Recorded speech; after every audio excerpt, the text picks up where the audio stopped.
So Mental Health Awareness Week 2022. I thought it'd be a good idea to produce a video this year in the form of a podcast due to the theme of this week's Mental Health Awareness Week, which is loneliness. I have Mike on, who you'll see in a short while. He has a YouTube channel that's focused on mental health. He interviews people that have experienced poor mental health and also explores ways of coping with poor mental health. I found the YouTube channel extremely helpful recently, and I think that someone who may need it, who's watching this video, could benefit from it. Any of the things we discuss, if it's reference to a video or a book, I will link it to the video, so you'll be able to find what we discussed. But I hope you enjoy it. Also, at the end of the video, the podcast cut off, the camera cut off, so you'll be back to me to talk about my hashtag I've been there, which is my experience of loneliness. So enjoy. This is Mental Health Awareness Week 2022. Typically, you'll see me record a video. It'll be monotone, scripted, and no one will get much benefit out of it. I thought this year I would put together a podcast-style video and see if that's better received. The last couple of videos looked like someone was holding a gun to my head. And the only people that enjoyed it were my friends. These were laughing at me. So, I'm joined here today with Mike. Mike has a podcast that focuses on mental health, and it's quite good. It's got special guests, but I'll let Mike explain it in a bit about his podcast. It's really good. I've watched most of your videos, so I find benefit out of it. The theme of this week's Mental Health Awareness Week is loneliness. There is a hashtag of I've been there, which I think has been created to allow people to share their own stories on when they experience loneliness and poor mental health, in a hope to reduce the stigma surrounded around poor mental health, as we want to get as many people to share their experiences as possible in order to help people realise that they're not alone and everyone suffers. So when this video goes out, it's probably the start of the week, so we will be sharing content for mental health awareness throughout the week, so please look out for that.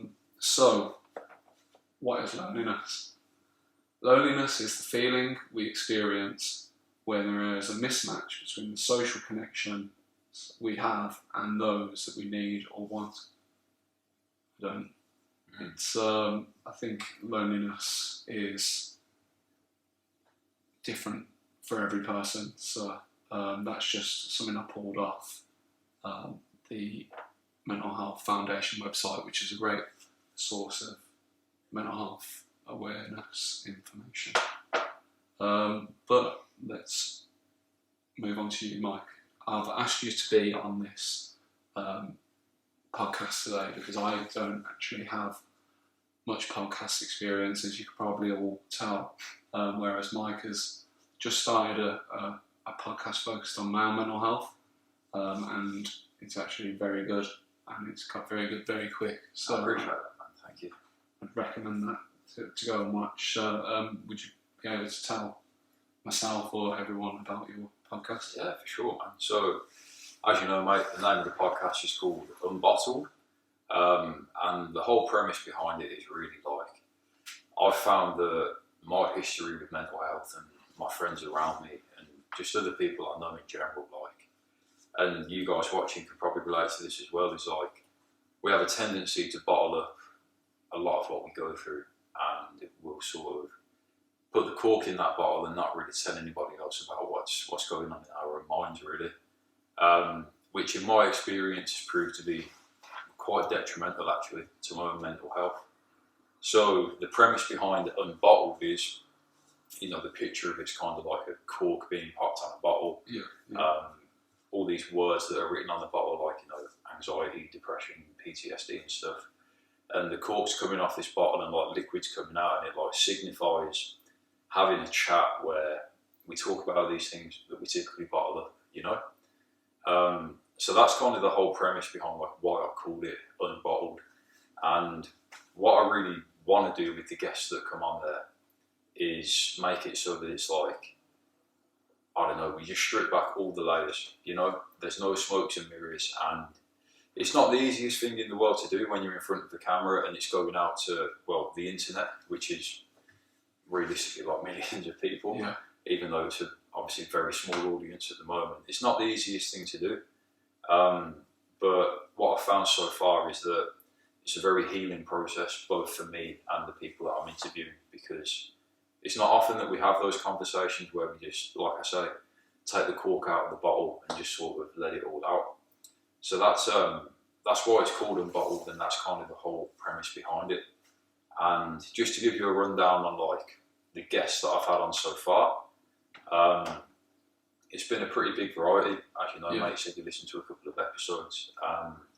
We've had people come on that talk about anxiety, depression, how they've coped with these mental illnesses and got over them, and the coping mechanisms that they use now. How meditation helps with anxiety. I've had mental health nurses come on. What else have I had on? Even down to like things like cold water therapy, and like breath work and things like that.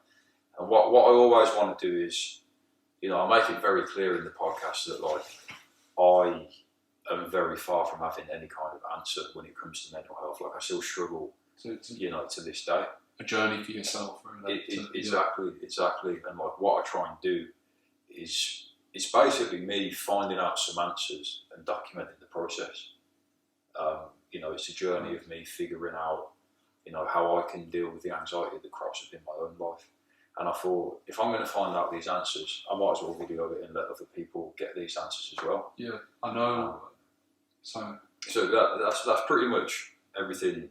That covers everything really around the premise of Unbottled, really, mate. I know what I found quite mad and very useful on my podcast when watching it is that pretty much everyone who is on as a guest to Mike has their own story. Even Mike as well, as I'm sure he'd say, he's got his own story, and how mental health for each and every person is different and it affects people differently. But what everyone on that podcast has in common is that at some point in their life they've experienced poor mental health, and how they're a lot better off than most of the people that are on as guests or who you're interviewing are now in a much better place because that they found the courage to talk about their poor mental health. Exactly. And a lot of people have gone on to do like extraordinary things. Who was the guy who he wrote a book about this? Man, Hamad Amiri, at the age of like, I think it was 10, had to flee Iran because the Taliban wanted to kill his mom. He travelled all across Europe, all the way to the UK. Just experienced like an insane amount of trauma, that like you wouldn't wish on anyone. Yeah. His brother passed away of a heart condition. Like that man had been through so much, and that's why I wanted to get him on so that he could share.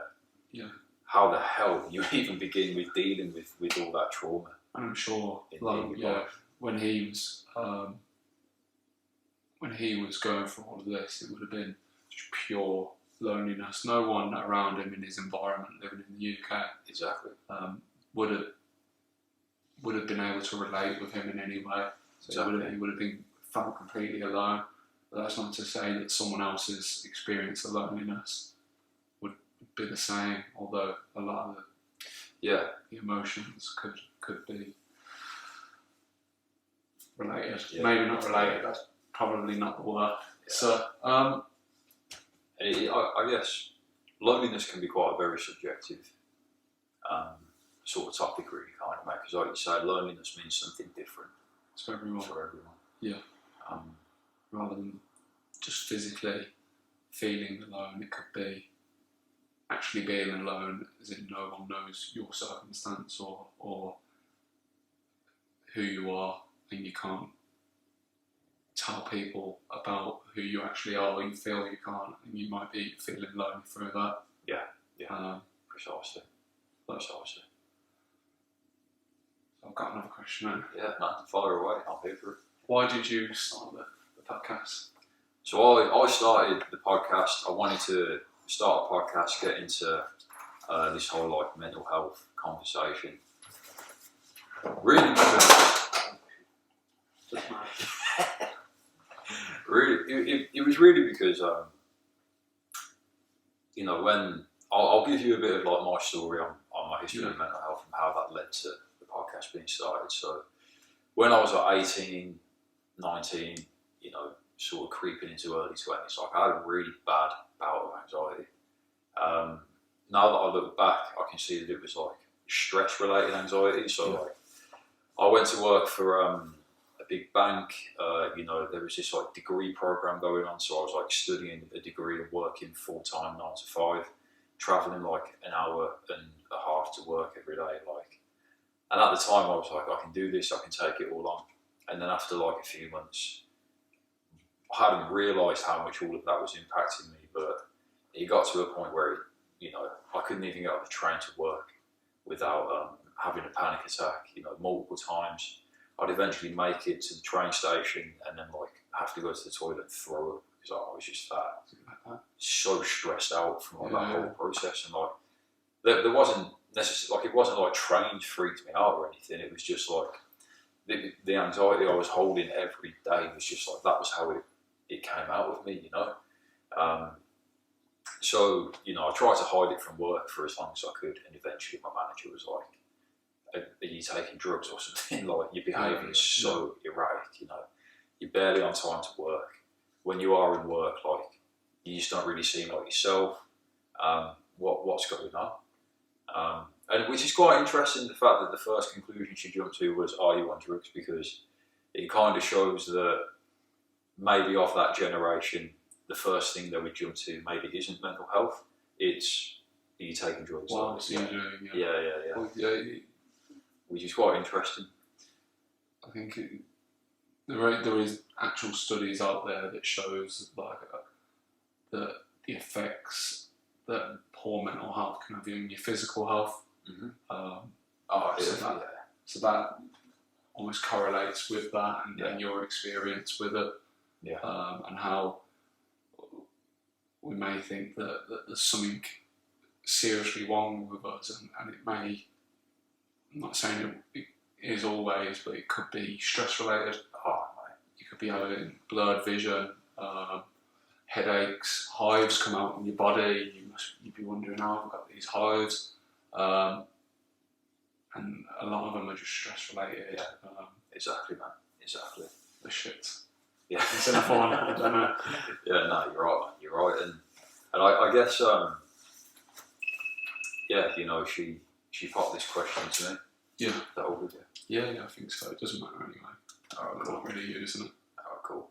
So she asked me, you know, are you on drugs and whatever, and I said, look, I think what I'm experiencing is anxiety, you know. I googled what it was, the symptoms and whatever, and I was like, I think I'm having, you know, panic attacks every day, and I think I'm experiencing anxiety. And that was the first time I'd ever, you know, at that age you always hear about anxiety, depression and stuff, and I was like, it never happened to me. And then it was like, alright, this is real, like I'm actually suffering with this now, and I've got to be open and honest about it, because I don't really know what the alternative would have been. Maybe getting sacked from my job. I think without experiencing poor mental health, you don't really have an appreciation on precisely on how it feels, or how alone and isolated you feel. And when you're in your first bout of it, you don't know who you can turn to, because You weren't the person that could have been turned to before you had that, because you didn't have an appreciation, you didn't understand it. But I'd say luckily, it's probably not luckily, but the majority of us now have experienced poor mental health, especially with COVID, where we were physically locked away from our friends, our family for months on end. We were lucky in the construction industry because we were allowed to go to work. But that doesn't mean that the lads weren't going to work fearing for their lives. Everyone else got to stay home safe, whereas we had to go to work every day and interact with people. And not so much me, maybe on a Monday morning, but it's still like you can understand their worries and the mental health that could come out the back of that. Your families wouldn't want you coming home because you could have picked up COVID, you could infect your family. So there was a lot of stress that was created, and there's a lot of poor mental health. I think that has given everyone a better appreciation of mental health, and I think it's allowed people to talk about it more openly. I agree, man. I agree. I think, as much as the pandemic really did mess people up from a mental health perspective, what's come out of it as a result of that, like you say, everyone's experienced, well, not everyone, the vast majority of people have experienced it. So it's like, okay, this is what that is, and I can relate to that now. So let's try and make the conversation a bit louder. Where was I? Yeah, so told my manager what the crack was. I'm suffering with anxiety, it's all going on, and I went and got therapy, which wasn't very good for me, if I'm honest with you. It was group therapy. So group therapy is when you go in a room, you're with other people, but it's not like, it's like I'm sat there and I'm having panic attacks on the train. And this guy next to me is like, I'm lucky to be alive right now because I'm nearly committed suicide. It's not like there's no. So I'm like, well, come on, Mike, what's fix up? Like this. It made me minimise my own problems and what I was going through. Well, you've got absolutely nothing to worry about, even though you are struggling. You think in relation to someone else's mental health. Yeah, exactly. And like that gap really messed me up, man, because it caused me, like I say, to be like, well, come on. Your problems aren't as bad as that, which isn't going to solve the anxiety, do you know what I mean? Yeah. So anyway, that didn't really do much for me. And then, just like over the years, like I read a book called Dare, which teaches you to approach anxiety in a different way, which is basically rather than run away from an anxious feeling when you experience it, it's like meet it head on. Is that the book? Where they tell you to call anxiety something else? Yeah. See, is that it? So like you call it something, like you call it a ridiculous name. Yeah. So it's like whenever it crops up, it's like, fuck off, John. Or whatever. And it's like, it changed my life, to be honest with you, mate, because the natural thing to do when you first experience anxiety is, I don't want this anxious feeling. Whereas what this book teaches you to do is be like, I do want this, like, I do want it, let's have it. And it short circuits it in the brain. It's really weird how it works. But that was kind of the first stepping stone for me, like being able to manage it. And then I went and travelled Australia, so I just started throwing myself into something like that. Didn't really give me a choice but to deal with anxiety like head on. And looping back to your original question, mate, going through all of this stuff and then having conversations with other people and realising so many other people had it the same, if not worse than me. Yeah. I just got a bit sick of it, to be honest, mate, of just like constantly having these private one-on-one conversations with people. And I'm just like, it bugged me that they weren't normal conversations to be having. It was always, maybe after like 6 pints or something, those conversations would start happening. Yeah. And I was like, do you know what?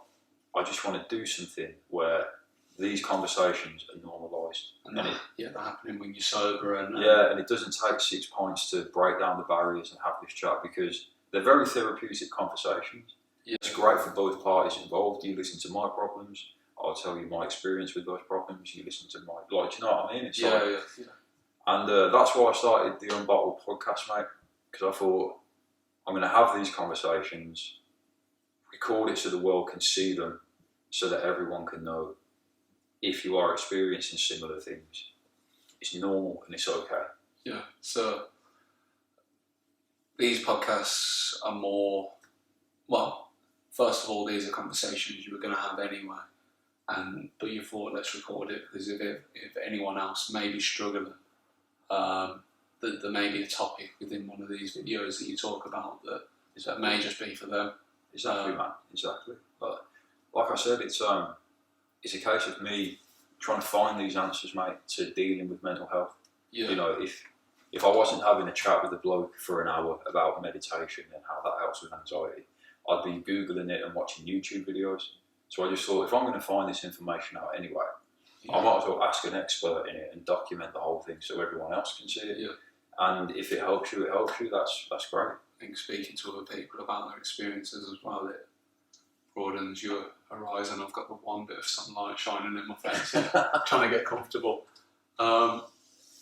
So I think it might be worthwhile going on to, I think we've already touched upon it, so like why have the Mental Health Foundation this year selected loneliness? Well, loneliness is affecting more and more of us. It has a huge impact on our physical and mental health, especially during the pandemic. A lot of us weren't going out, doing any exercise. You were sat at home in front of a webcam. Yeah, you were chatting with your friends, but you were lonely, you were secluded, you didn't have the physical touch or the physical contact with people. You weren't allowed to. And what resulted from it was everyone gained a load of weight and came out of it with a fuzzy head. Yeah. Yeah. So, what else did I say? Our connection to other people, community. So, our connection to other people is fundamental in combating our mental health and loneliness. Without a shadow of a doubt. And we need to find better ways of tackling the epidemic of loneliness. And probably the best way to do that is to talk about loneliness and your experience with loneliness, in the hope that someone else may relate and think, oh, do you know what? I can relate to that, and I will relate to that, and I'll open up to this person.